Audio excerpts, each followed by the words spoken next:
बोलो विष्णु भगवान की जय, माता लक्ष्मी की जय।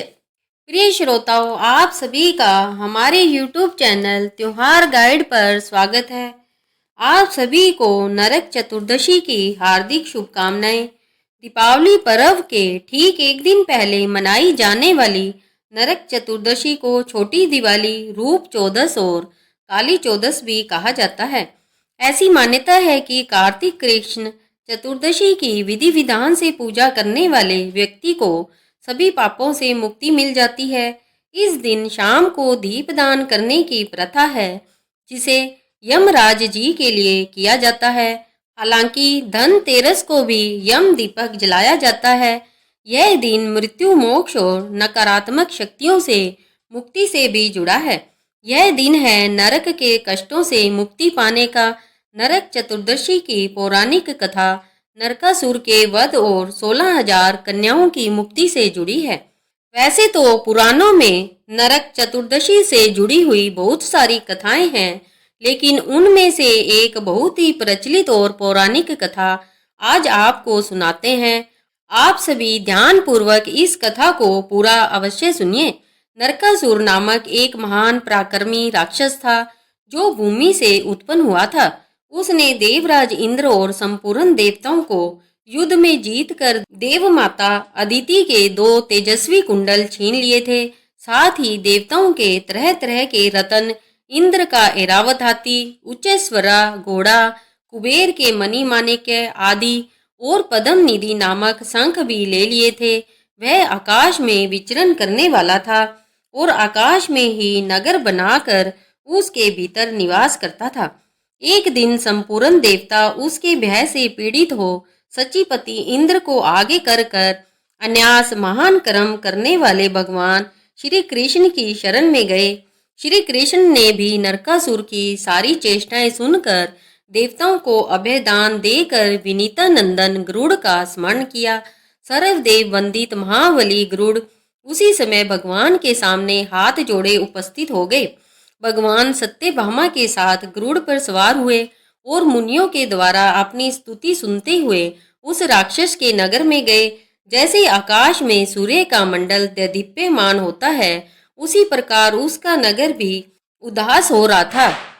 उसमें दिव्य आभूषण धारण किए बहुत से राक्षस निवास करते थे। वह नगर देवताओं के लिए भी दुर्भेद्य था।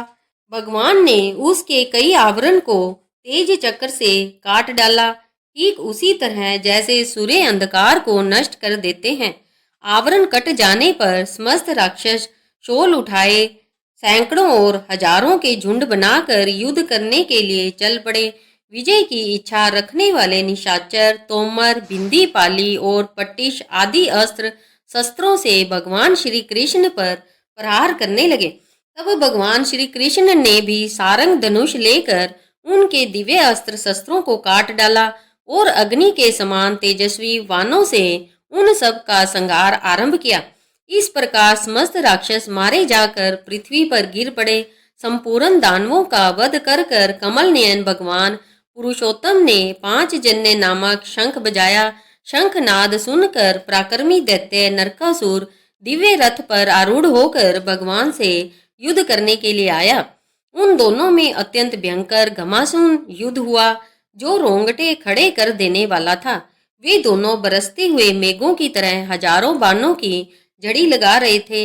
इसी बीच में भगवान वासुदेव ने अर्धचंद्राकार बाण से उस राक्षस का धनुष काट दिया और उसकी छाती पर महान दिव्यास्त्र का प्रहार किया और उससे हृदय विदीर्ण हो जाने के कारण वह महान असुर पृथ्वी पर गिर पड़ा।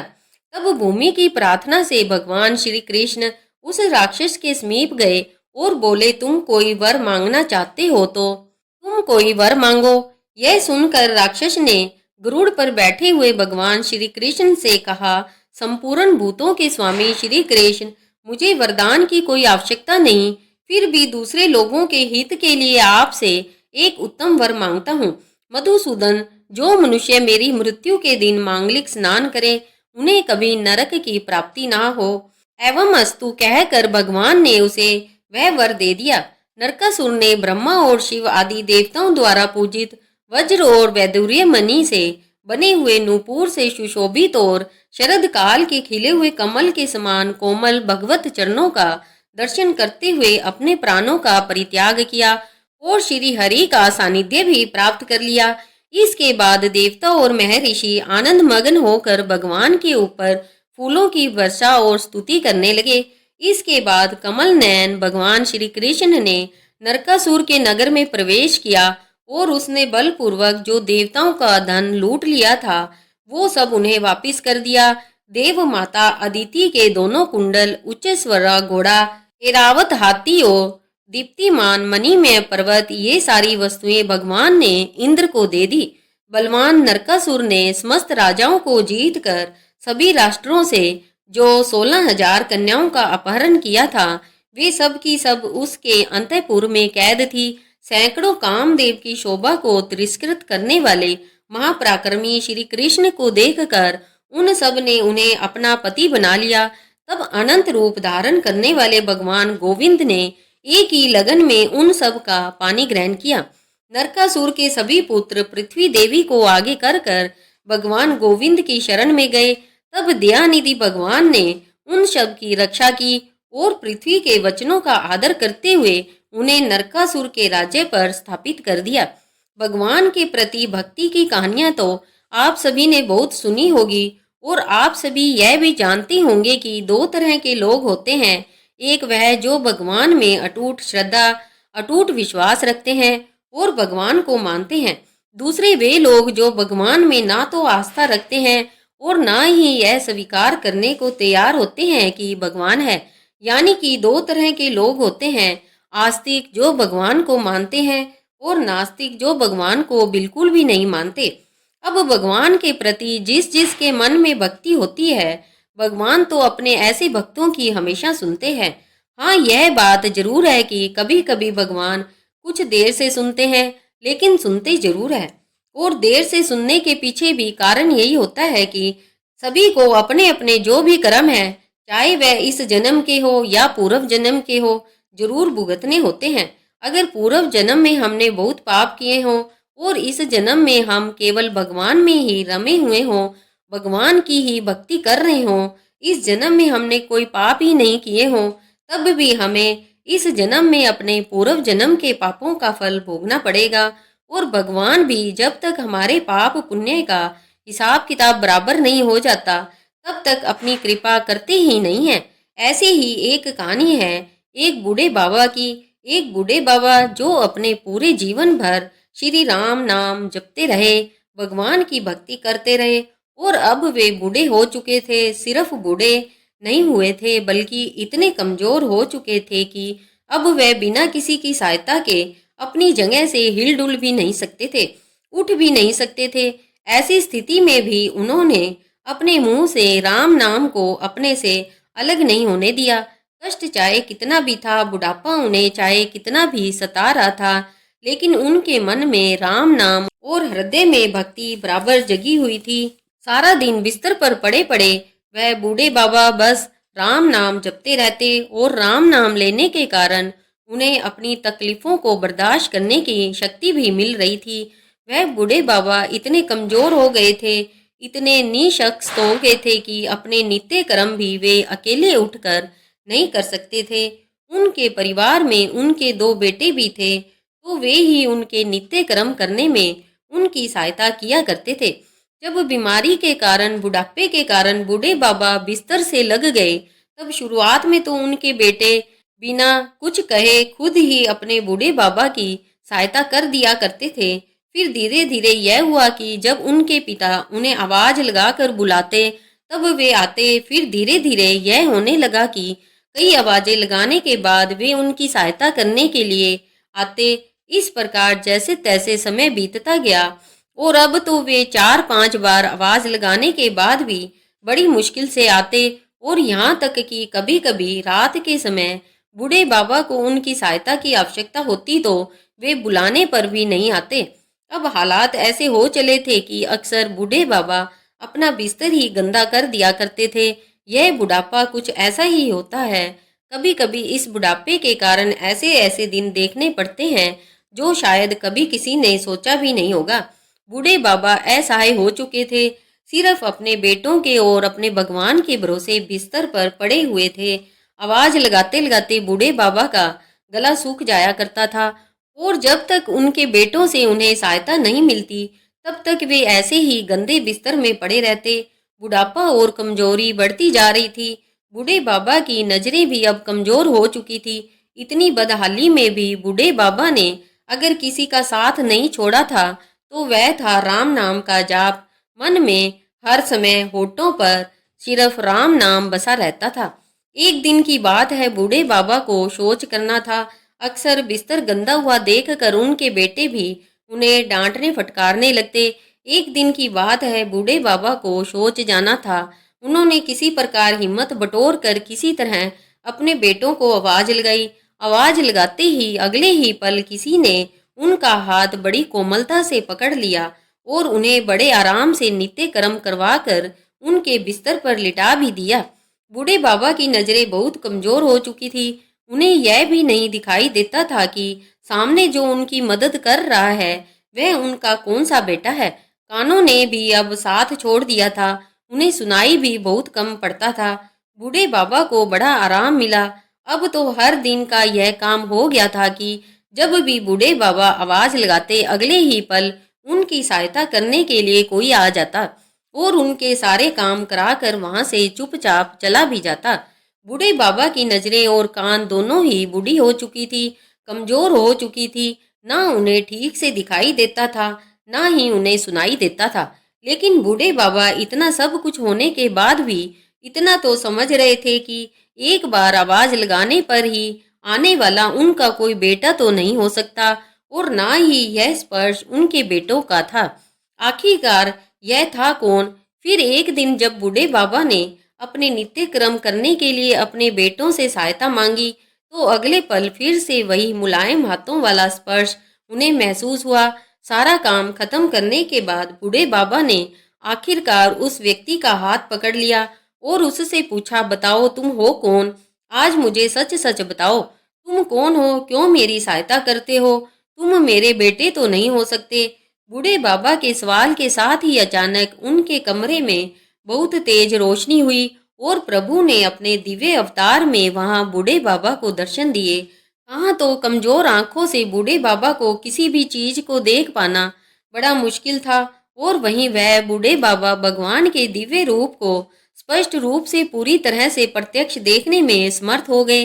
जिन भगवान का नाम वह पूरे जीवन भर लेते रहे वही आज उनके सामने खड़े हुए थे। ये देखकर बूढ़े बाबा उनके चरणों में गिर पड़े। भगवान के स्पर्श से उनके शरीर में शक्ति आ गई थी, ताकत आ गई थी। चरणों में गिरकर उनके चरण पकड़कर वह बूढ़े बाबा बोले, भगवान मैं तो धन्य हो गया जो आज आपने मुझे साक्षात दर्शन दे दिए। लेकिन प्रभु मैं बहुत शर्मिंदा हूँ क्योंकि मैंने आपसे हर दिन अपने नित्य कर्म करवाए, यहाँ तक कि कई बार आपने मेरा गंदा बिस्तर तक साफ किया। प्रभु मुझे क्षमा कर दीजिए। भगवान बूढ़े बाबा का हाथ थाम कर बोले, मेरे लिए सारे काम एक जैसे हैं।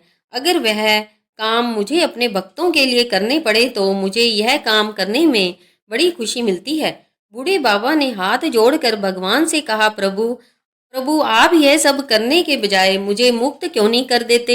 ना तो आपको रोज रोज मुझे नित्य कर्म करवाने के लिए आना पड़ेगा और ना ही मैं इस तरह लाचार बेबस बिस्तर पर पड़ा रहूंगा। प्रभु क्या आपके दर्शन मात्र से मेरी मुक्ति संभव नहीं है? तब भगवान बोले कि यह सब प्रारब्ध के कारण है। तुम्हारा प्रारब्ध बहुत कठिन है।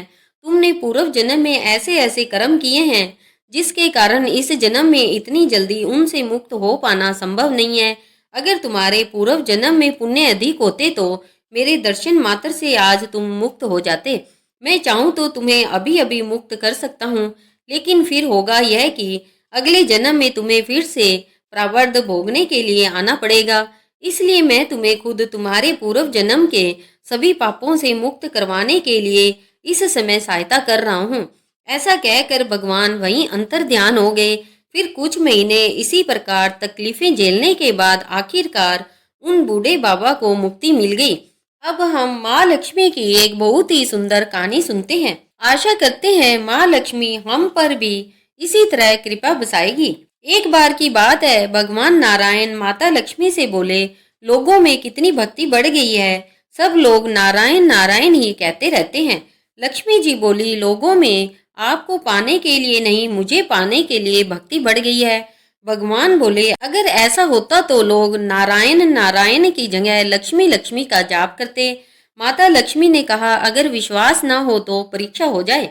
भगवान नारायण एक गांव में ब्राह्मण का रूप लेकर गए और एक घर का दरवाजा खटखटाया। घर के यजमान ने दरवाजा खोलकर पूछा, कौन है? भगवान बोले, हम तुम्हारी नगर में भगवान का कथा कीर्तन करना चाहते हैं। वो बोला, ठीक है महाराज, जब तक कथा होगी तब तक आप मेरे घर रहना। गांव के लोग इकट्ठे हो गए और सब तैयारी कर दी।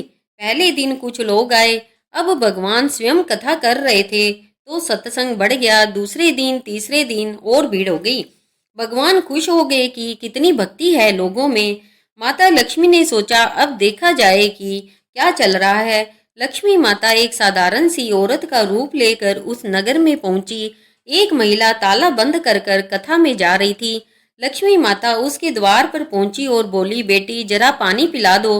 वो बोली, माता 3:30 बजे हैं, मुझे प्रवचन में जाना है। लक्ष्मी माता ने बोला, पिला दे बेटी, थोड़ा पानी पिला दे, बहुत प्यास लगी है। तो फिर वो महिला लोटा भर कर पानी ले आई। माता ने पानी पिया और लोटा वापस लौटाया। जैसे ही माता ने वो लोटा लौटाया, वो लोटा सोने का हो गया। यह देखकर वो महिला अचंभित हो गई कि यह लोटा तो स्टील का था, वापस मिला तो सोने का हो गया। यह कैसी चमत्कारी महिला है। अब वो महिला हाथ जोड़कर कहने लगी, माता जी, आपको तो भूख भी लगी होगी। उसने सोचा, खाना खाएगी तो थाली, कटोरी, चम्मच, गिलास सब सोने के हो जाएंगे। माता लक्ष्मी ने कहा, अरे बेटी, तुम्हें तो प्रवचन में जाना था, तुम्हारा तो प्रवचन में जाने का समय हो रहा है, वहीं जाओ। फिर वो महिला प्रवचन में गई तो सही, लेकिन उसने आसपास की महिलाओं को सारी बात बताई। अब सारी महिलाएं यह सब बात सुनकर बीच सत्संग से उठ गई। अगले दिन से लोगों में कथा की संख्या कम हो गई। भगवान ने वहां पूछा, लोगों की संख्या सत्संग में कम कैसे हो रही है?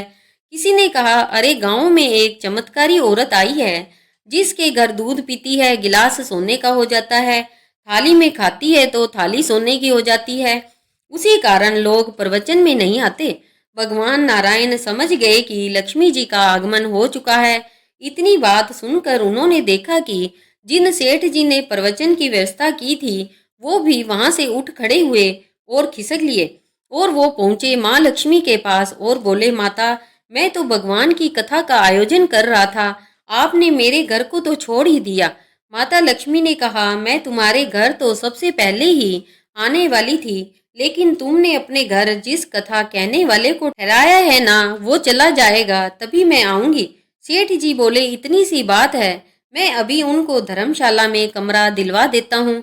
जैसे ही भगवान कथा कहकर सेठ के घर आए तो सेठ बोला, महाराज, आप अपना बिस्तर यहाँ से बांध लो, आपकी व्यवस्था अब से मैंने धर्मशाला में कर दी है। भगवान बोले, अभी तो 2-3 दिन बचे हैं कथा के, यही रहने दो मुझे। सेठ बोला, नहीं, जल्दी जाओ, मैं कुछ सुनने वाला नहीं हूँ, किसी और मेहमान को हमारे यहाँ ठहरना है। इतने में लक्ष्मी जी आई और बोली, सेठ जी, आप थोड़ा बाहर जाओ, मैं ही इनसे निपट लेती हूँ। माता लक्ष्मी बोली, प्रभु, अब तो मान गए। भगवान बोले, हाँ लक्ष्मी, तुम्हारा प्रभाव तो है ही, लेकिन एक बात तो तुम्हें मानना पड़ेगा कि जब तुम आई तब संत के रूप में मैं भी यहाँ आया। संत जहाँ कथा करेंगे वहाँ लक्ष्मी का वास जरूर होगा। यह कहकर भगवान नारायण वहां से बैकुंठ के लिए चले गए। अब प्रभु के जाने के अगले दिन ही सेठ के घर सभी गांव वालों की भीड़ हो गई। सभी चाहते थे कि वो औरत सभी के घर बारी बारी से आए, लेकिन यह क्या, माँ लक्ष्मी ने सेठ और बाकी गांव वालों से कहा, अब मैं भी जा रही हूँ। सब कहने लगे, ऐसा क्यों, क्या हमसे कोई भूल हुई है? माता ने कहा, मैं वही रहती हूँ जहाँ नारायण का वास होता है, आपने नारायण को तो निकाल दिया, फिर मैं कैसे रह सकती हूँ? और ऐसा कहकर वो भी उस गांव से चली गई। तो प्रिय श्रोताओं, यह थी आज की कहानी। इससे हमें यह सीखने को मिलता है कि जो लोग केवल माता लक्ष्मी को पूजते हैं, वे भगवान नारायण से दूर हो जाते हैं। अगर हम नारायण की पूजा करेंगे तो माँ लक्ष्मी वैसे ही पीछे पीछे आ जाएगी, क्योंकि वो उनके बिना नहीं रह सकती। केवल लक्ष्मी के पीछे भागने वालों को ना माया मिलती है और ना ही राम। तो यह थी आज की कथा। आपको आज की कथा और जानकारी कैसी लगी, कमेंट कर कर जरूर बताएं। आज की यह कथा अच्छी लगी हो तो लाइक जरूर करें और साथ ही अभी तक हमारे चैनल त्योहार गाइड को सब्सक्राइब नहीं किया हो तो सब्सक्राइब करना ना भूलें। इस वीडियो को अंत तक देखने के लिए आप सभी का धन्यवाद।